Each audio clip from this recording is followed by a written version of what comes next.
Wish you very happy birthday रूपी Raika birthday दिनांक 13 फरवरी। Wish you very happy birthday रूपी राइका अपने धना राम जी दादो सानी नाचू देवी दादी जी। केक कटावो पार्टी मनावो खुशियाँ घणी मनावो खुशियाँ घणी मनावो। भोला राम जी पापा जी ने नैनू देवी मम्मी जी। मम्मी पापा तो घना हुसीला केक प्यारो खिलावे खुशियाँ घणी मनावो।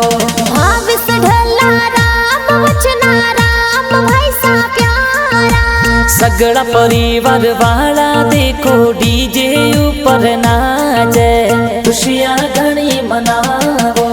रूपेश भतीज घना हुसीला डीजे ऊपर नाचे। इंस्टाग्राम पर फ्रेंड देखो स्टोरी प्यारी लगावे डीजे ऊपर नाचे।